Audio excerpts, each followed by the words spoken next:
get up with the sun, face the same 6 feet of prairie wheat. They're eating Cocoa Puffs and Fruit Loops up in River Heights. Just another thing to eat and to beat. The days are long and so are the nights. Our journey begins in 1965 in the north end of Winnipeg, Manitoba, Canada. A working-class neighborhood, mostly good family people, but sometimes the sun just shines more brightly on some of its sons. The sun also rises and sets on a north end neighborhood, and different fathers in this brotherhood.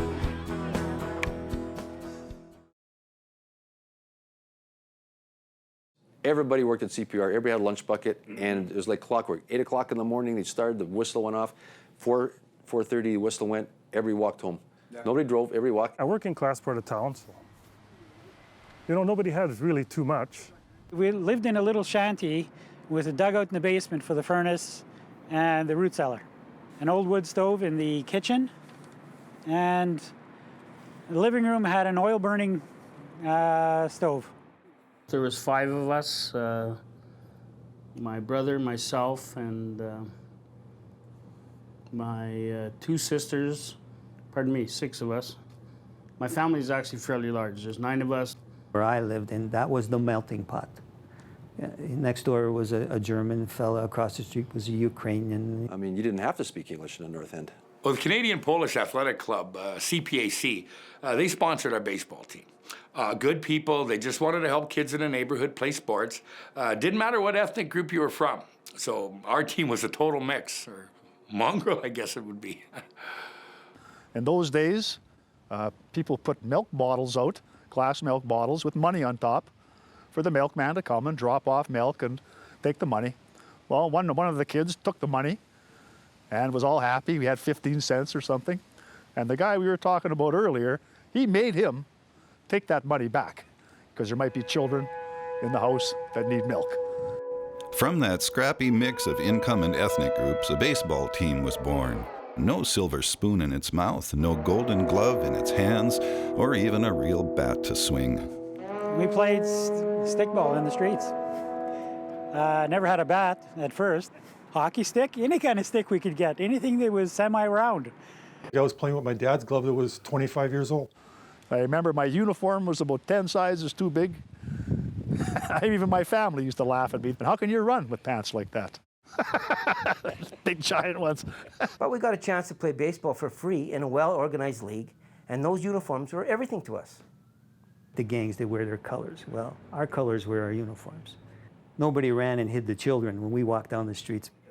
Other baseball teams didn't hide from these guys either. CPAC was the best of the best in a neighborhood house league in a city more well known for hockey, where summers are only 6 months long. Yet they were about to enter a tournament against the best of the best from all over Canada. I played in that tournament 2 years myself. We thought we had good teams back then, and we made have won 2 or 3 games and get knocked out.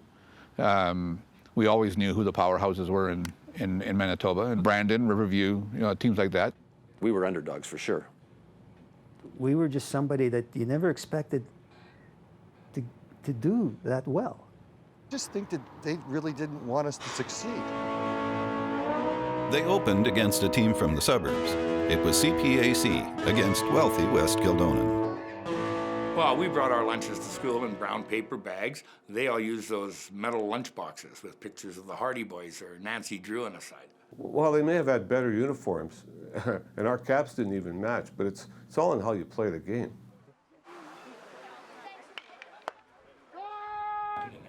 I remember the West Kildonan game really well because I pitched in the game.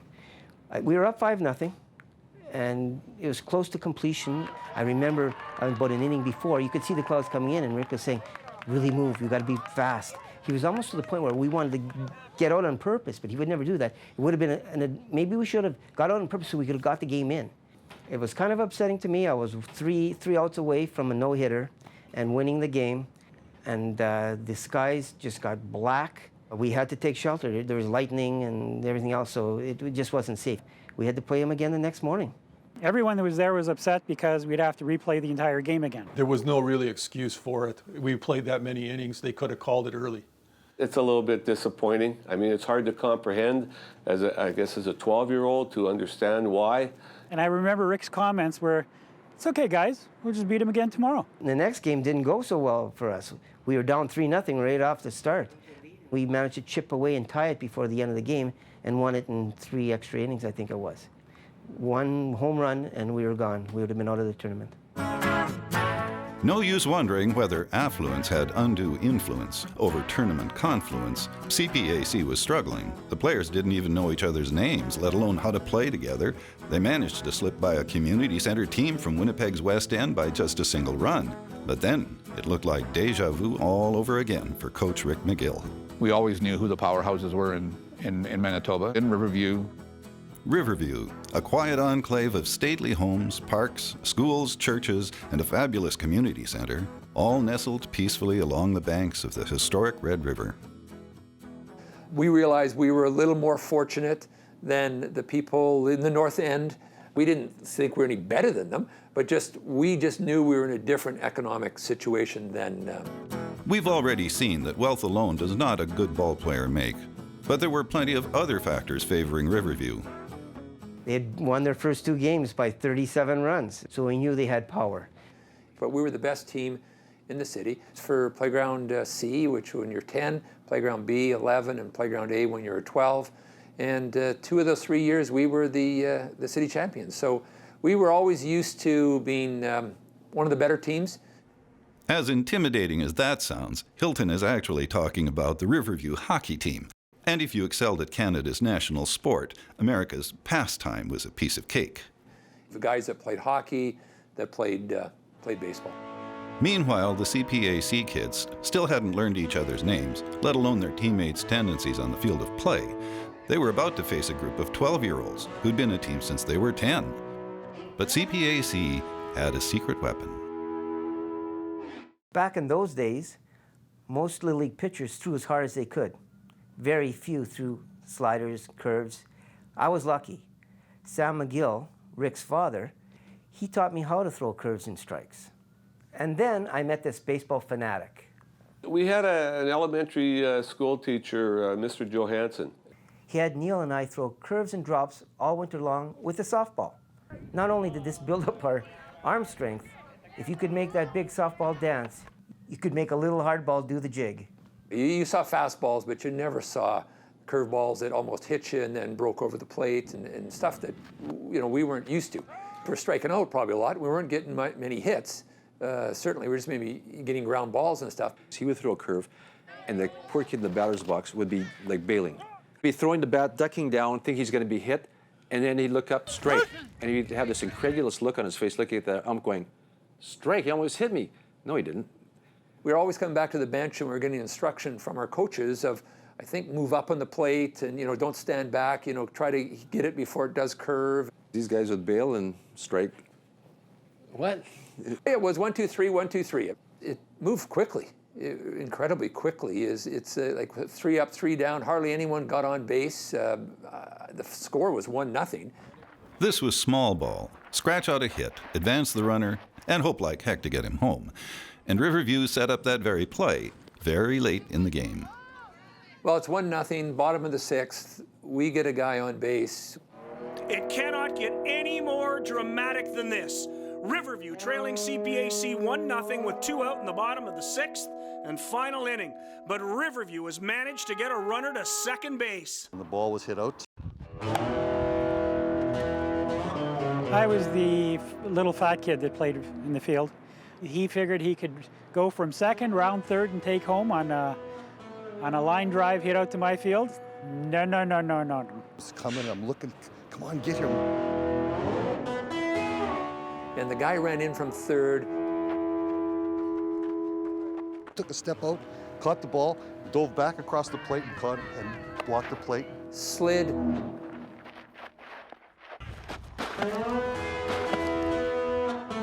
We thought he was safe.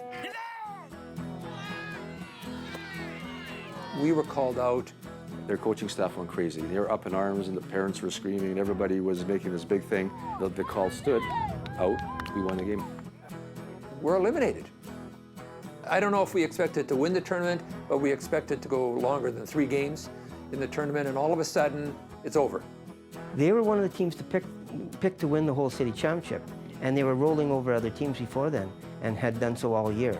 And then we played game 3 of that tournament. We ended up playing CPAC. And the disappointment, I mean, look, I'm 59. I mean, that's a long time ago, and I still remember. The kids from CPAC had no time to celebrate their narrow, dramatic win over Riverview because replaying the entire game against West Kildonan had put them behind in their schedule. They had to scramble to jam in their next game, and for this team, just getting to the game was a scramble. I didn't have a car. I was 19 years old. We took buses, we walked, we scrounged up mothers, whatever that would come along with a car, get us there somehow. It was like herding cats. And waiting for these cats was another perennial favorite to win the Little Canadian Championship. Mandak, which was short for Manitoba and North Dakota combined, featured the best from both sides of the border. That team was on an international road trip, but their bus arrived at the site for Game 4 in plenty of time. I remember some of us were tumbling off a city bus. We're running after Rick, and Rick's running around looking to see what diamond we're playing on. It was like Keystone Cops Junior Division. Then luckily, Rick's mom pulled up 6 or 7 players in the back seat of her, 57 Chevy.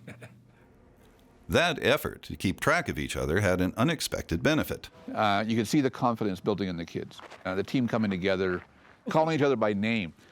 The further you advance along the tournament trail, the tougher the opposition gets. You need a bit more than getting to know you to get by. Perhaps another secret weapon. CPAC had just that, and it came from an unlikely source. 19-year-old Rick McGill was just getting to know how to coach, but what appeared to be a disadvantage was indeed a tremendous asset. I was a student of the game. You know, I studied ball. I knew from the time I was a little kid. I knew every baseball player's average from the time of Honus Wagner up through, didn't matter what year it was. Rick McGill was sort of the master. He had this uncanny ability. I could look at a batter and say, pitch him on, tight on the hands, low and outside, fastball on the knees, and that's where Grant would put it. And every so often throw in that little curveball he had, and he'd have guys swinging that air. So we didn't have your normal catchers giving signals to the pitcher. I would look over at the dugout. Rick would give me a signal. I would signal back to the catcher the pitch that was coming to warn him whether it was going to be a drop or curve or whatever it may have been. I always wondered if teams would ever pick up on that, but I don't think they ever did. Other coaches, mostly parents of one of their team's players, also didn't pick up on the idea they could be out-coached by a teenager. They aren't students of the game. They come out, and to their credit, they want to be involved. In all the years I coached, I had a few parents who worked with me that knew what they were doing. In the end, CPAC dominated the international skirmish with the Can-Am combination by doubling up the mix of Yankees and Canucks 6-3. The kids were very unsure when we started that tournament. We were just somebody that you never expected to do that well. But we didn't do that well, we did really well. You just didn't feel like you could lose. CPAC was on a roll, and it was time to roll the dice. In Little League, pitchers are restricted to a certain number of innings, and once again, that jammed-up schedule had young coach McGill scrambling. Once again, the teenager had made preparations which belied his tender years.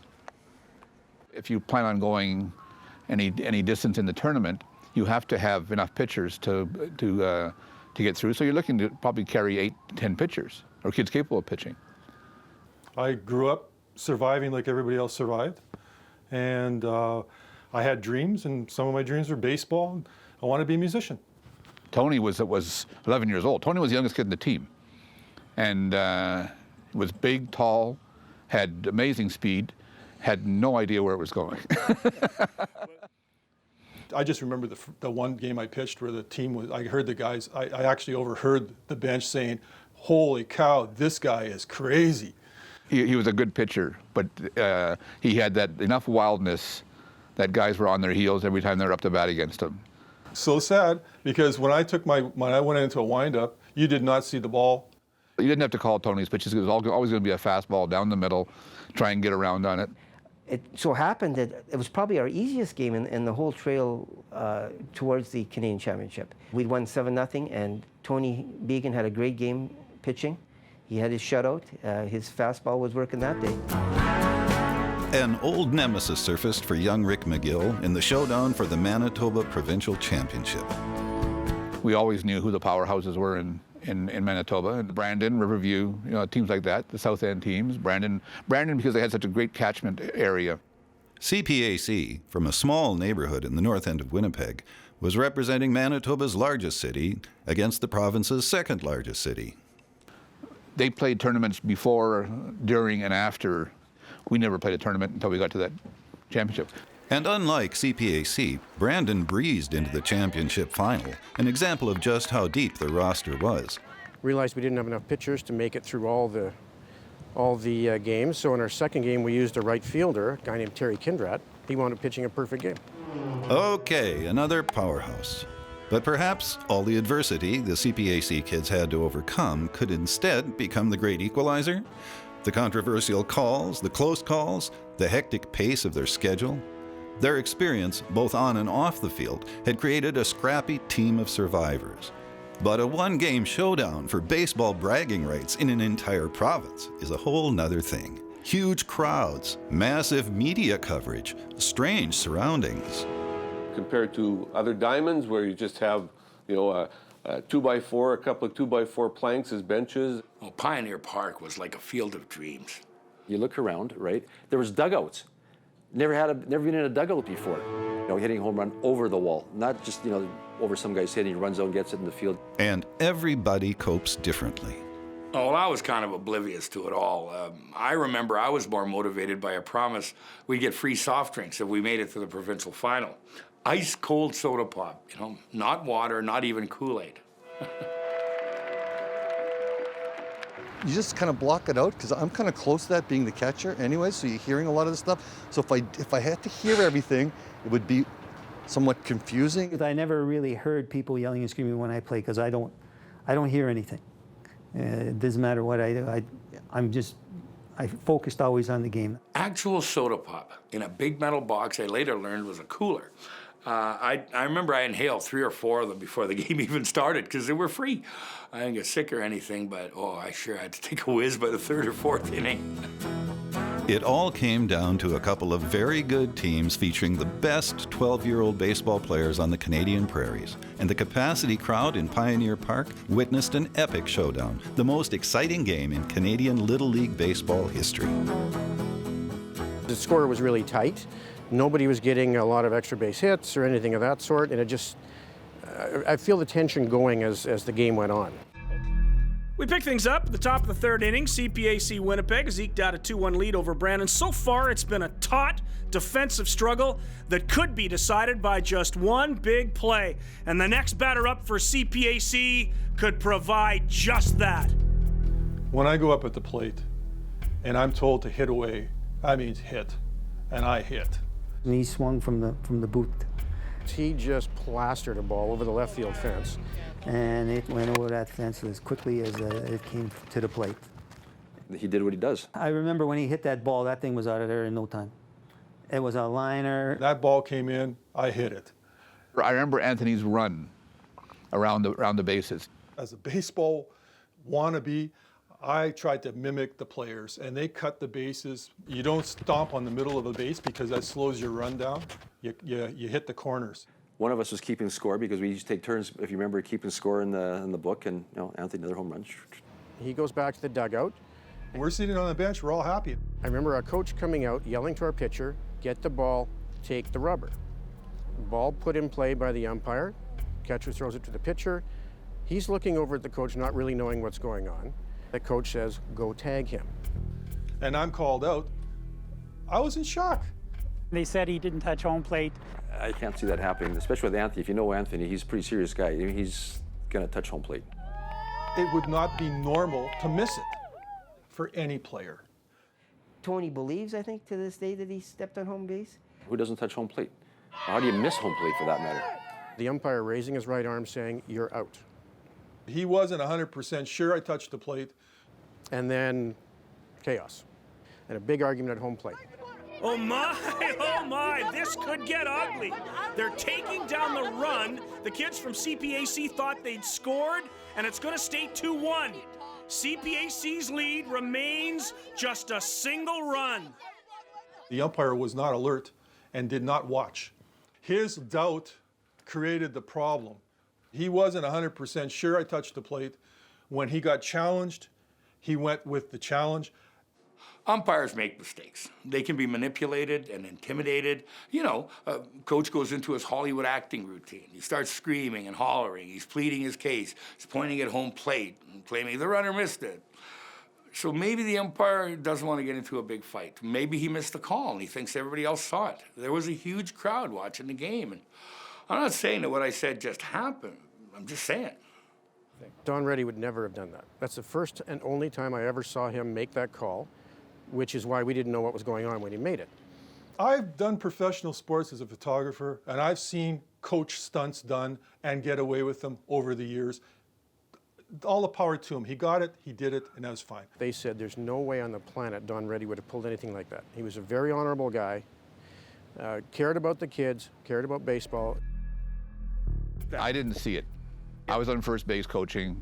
Don Reddy said he missed it, and I couldn't argue it. I went to the umpire. I remember going to the umpire and asking him, "Did you see him miss the plate?" And he said yes. He didn't touch the plate. It was an important run in a close game. It could have been devastating to us. Rick talked to us and said, "Just keep on playing the way you guys are playing." We were still up 2-1. Just told them to calm down. They went out in the field. They were still, you could just see it in their eyes. They were still upset over it. But you know, then again, they didn't score that inning. So next inning, so it was by then they'd settle down again by the end of the inning. I felt we had to get back at him. We weren't done yet. Turned around and said, "Screw that. It doesn't matter to me. Wait till I come back the next time." So we went back out there and we didn't lose focus. CPAC managed to hold on to that one-run lead until, well, wouldn't you just know it, the way things were going for CPAC in this tournament? The bottom of the sixth and supposedly final inning, when the boys from Brandon scrambled back to tie the score at 2-all. Now Brandon had the all-important Big Mo, as in momentum, while the kids from CPAC had to be thinking back to that disallowed home run in the third inning. That would have been the game-winning run. The Prairie Championship final between CPAC Winnipeg and Brandon went into 3 innings of extra play. Both teams struggling to score that single run, which appeared would be the only margin of victory that would decide this epic struggle between 2 very talented and evenly matched teams. We pick up play in the top half of what would become the final inning. Dickie Ruggles came up and hit a beautiful hit into the field, and I scored from second base.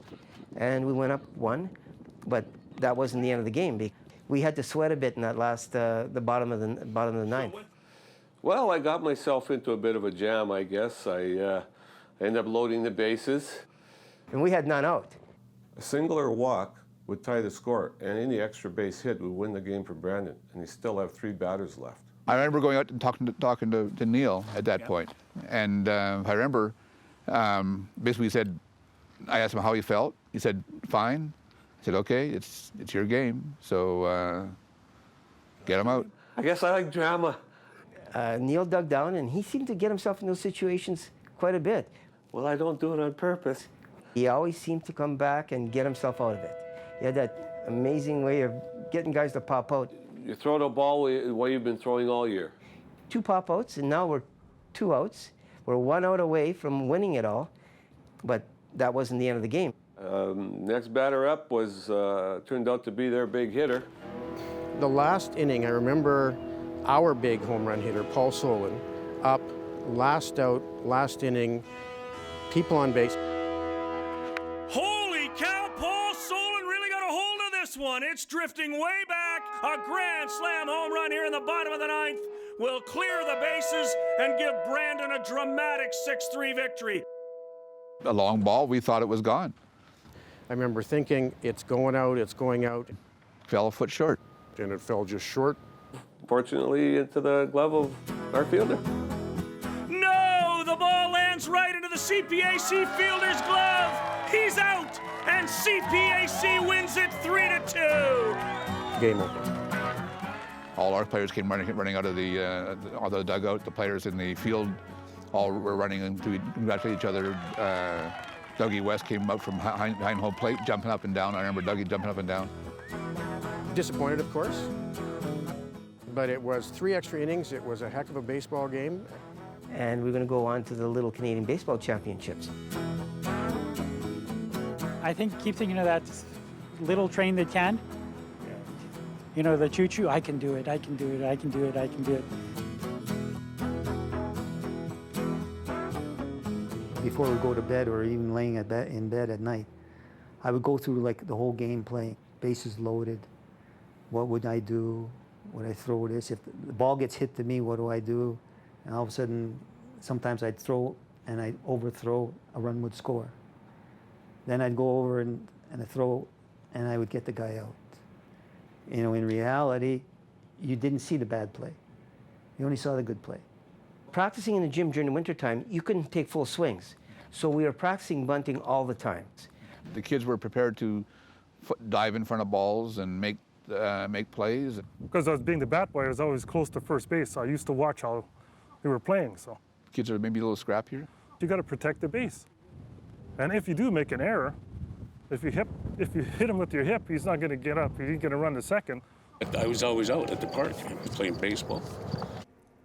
The ball had been bouncing their way, but you have to be good to be lucky, and this disparate group had now come together as a team. But no team from Manitoba, no matter how special, had won the Little Canadian Championship. That honor almost routinely went to British Columbia, the only province in Canada where you can play baseball year-round. The future home of Larry Walker, Justin Morneau, and Brett Lowry, Little League teams from BC had squared off with teams from Manitoba in this championship final 9 times, and BC won all 9 times. Any team from Canada's West Coast would be an obvious heavy favorite to make it 10 straight. But first, they all had to deal with the hoopla. It was a big deal. I mean, I remember seeing the ads in the paper. We went for lunch, and for us to go out for lunch was like a huge thing. We're going for lunch? Yeah, I love this. You know, I was told to make these guys feel at home, put a hot dog in one guy's ear. After hot dogs on the bus, a gala luncheon was held in the pavilion at Assiniboine City Park. The last thing you want to put in front of a 12-year-old, especially a kid from the North End, is some fancy salad with foul-smelling cheese and black olives. And the meat they served, it was real fancy. It was covered in some kind of rich sauce, but it smelled suspicious. And one of our guys, though, he's Catholic. He says, you know, we're not supposed to eat meat on Fridays. Before long, there was about 8 of us instant Catholics wolfing down some fine fish and chips the chef had to prepare special for us. It was kind of scary in the beginning for us. I mean, we had crowds that could hardly, hard to believe. Crowds behind the home run fence. We used to have a half a dozen people watch our games normally back at CPAC. Some of the people in the neighborhood, because it was a nice summer night, just to walk around, or be walking their dog, and there's a big ball game. Let's go watch the ball game for a bit. And they did the photo. All the executives were lined up across the back of the back row of the photo. I was sort of pushed off of the on the outside. Where did all these guys come from, and who are they? Overwhelming, I guess you could say, at that age, with someone that was actually broadcasting the names of the players. When the announcer come out and they mention your name, like, I mean, now all these people know me. I remember going up to bat, trying to look all cool and confident, and then I hear this booming voice. And now batting for CPAC, second baseman Don Boreski. And, it was like the voice of God. I mean, I totally lost it. That just made the crowd more big, and the Richmond pitcher got more huge. And I think I grounded out or something. And I think we came out really nervous. We made a couple of early errors and errors we would normally not make. Richmond jumped into a 2-0 lead, and the kids from CPAC went down 1-2-3. But then that ability to adapt the CPAC kids showed at lunchtime kicked in, and the boys from BC were soon done like dinner. So we went back out there, and we didn't lose focus. But the next time I got up, when I heard that PA announcer, I started, you know, strutting in North End style, going, yeah, that's how it should be. You know, just got to change the second part of that announcement. Last time, grounded out the third. You know, we didn't get overconfident or cocky or anything. We just played each game one game at a time and kept things simple. It just happened that 14 kids who could play baseball really, really well were born in the same year in the same neighborhood. It happens.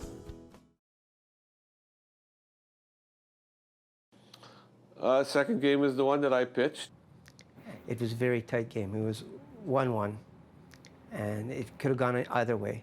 It was like deja vu all over again. I got myself in a bit of a pickle. Fifth inning, tied 1-1, and Richmond got runners to second and third with none out.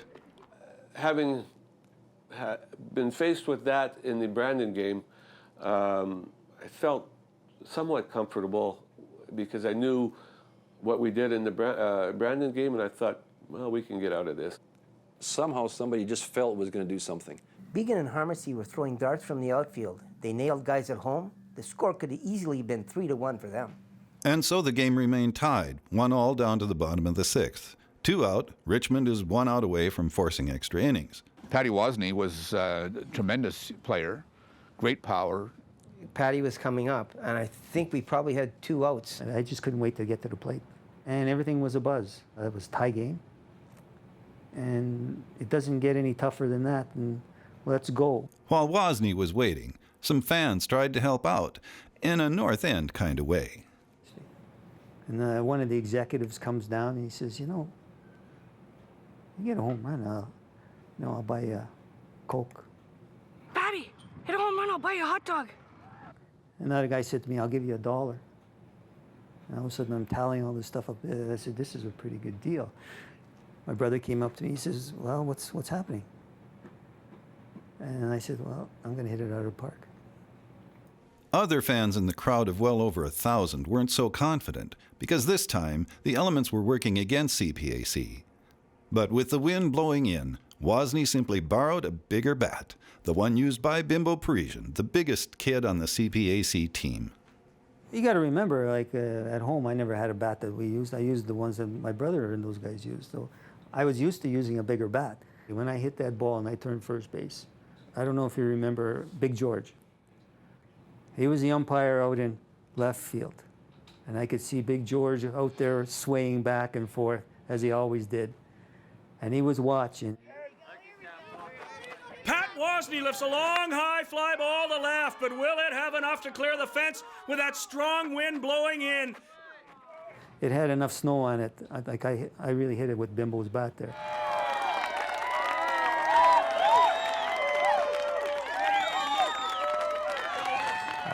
I know my mother cried after I hit it. In the paper, in the Cloverdale or the Richmond paper, I had seen one of the papers there, and it said, boy hits home run for mom on her birthday. It was too bad that my dad couldn't be there. We made sure that he stepped on home base. That was a magical night. The rewards and accolades started pouring in, and the kids from CPAC felt unbeatable because, after all, they were undefeated. More challenges lay ahead, but for now it was time to savor the moment and take stock of what they had done. They had a banquet, and the city of Winnipeg was there. They gave us little trophies, and that in itself was scary, just to be up in front of everybody else. Ice cold soda pop, not water, not even Kool-Aid. Beat that, the ice cream, I mean, you can't beat that. I remember I had a couple of boys of my own, and they went through a lot of sports, and they got a trophy for showing up. And I had my 2 little CPAC trophies. That's it. That's what you got? Just those 2 trophies for all your years? Well, I had one more, but they had like 50. And then I'd show them the crests I had. They'd laugh, eh? Some of the CPAC players imagined much larger trophies would be in store when they represented Canada at the Little League World Series in Williamsport, Pennsylvania. But unfortunately, the kids from CPAC were not eligible to play in Williamsport. I wish we would have had our shot. We probably had a good enough team to be competitive there. I'm not saying we would have won it. The worst thing in the world is not knowing. I mean, it goes out there, you look back and you say, could we have? I would have kicked ass. Woulda, coulda, shoulda. The CPAC team could only say they took on all comers and retired undefeated, the best team in about half of North America that year. But they managed to get one reward that was most important to them. Better than any trophy, this reward would last as long as they didn't outgrow their clothes. The red jackets, if you wore a CPAC jacket of any kind of championship, it was a badge of honor. You felt important when you had a CPAC jacket. Our CPAC jackets, the red and white, it didn't get any better than that. You got respect. Yeah, and I wore mine until it fell off. By the year 2012, almost 50 years since CPAC had accomplished what no other Little League team from Manitoba has done to this day. None of the guys talked about the battles they had fought and the war they had been through. These men from Winnipeg's North End played baseball, and they were winners for one magical season. Their heroes were the two teammates who are no longer with them. Neil McLean died much too young battling cancer. And Alan Giesbrecht became a true hero by trading in his red CPAC jacket for the red serge of Canada's mounted police to truly battle in the real war against crime. I played fastball on a ladies' fastball team, and he and one of his friends coached the team. We had just transferred to Vegreville. I was in the office about 3 in the afternoon. There was a fellow that had made a threat to his neighbors, and they reported that he was holding a shotgun at the time. We went in the house. Al Giesbrecht looked around the corner, and all of a sudden there was a loud bang. One of the policemen was at the door and said that I had to come right away. Okay. They had done everything that they possibly could, and he had passed away.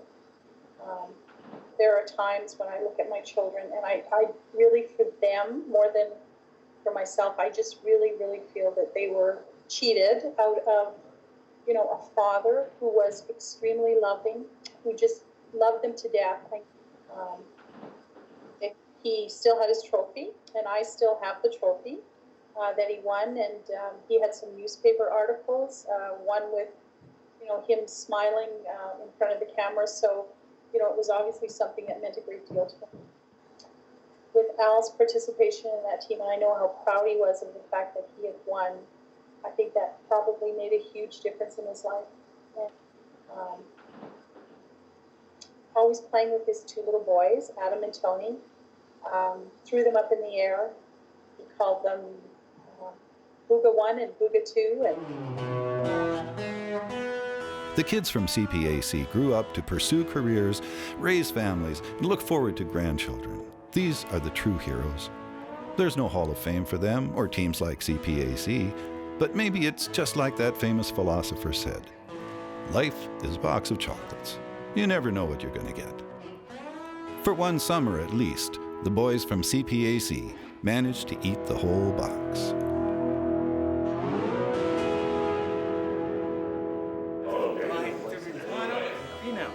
Staying out of trouble? No, but yes, I am indirectly. But we still skate a couple of times a week. So. I play one day and ice my legs down for 2 days. My mother fed me those Polish steroids. Those pierogies. Well, I can never point out where I grew up because both houses were a half. 6 foot 8 and a half. Richard, 6 foot 8 and a half. I'm from the North End. What sign were you born under? Hotel. He scored what could have been the winning run in the 3rd inning. An unidentified player hit a home run, but as he crossed home plate, he forgot to touch it, and the run was not counted. Has he got your glasses? I thought they were his daughter's glasses. Grant Bucharski. Bucharski started on the mound for CPAC, but he was replaced by Neil Avery in the 6th when he got tired. Chunky CPAC shortstop. Hey, Chunky, stand up for a second here. There's a dramatic home run, and there's the chunky little boy who hit the home run. Ruggles, who was the victim of 2 unfortunate errors, made up for his miscues at the plate by socking 3 singles. West and second baseman Don Boreski collected singles. Anyhow, Neil Avery was the pitcher in the 5th inning. Richmond had 2nd and 3rd with none out. But the youngster calmly set down the next 3 batters on 3 infield pop-ups. There you go. Do I remember that? No. No, I don't remember. The knee you got a knee on is the one I got to get done. Suck it in.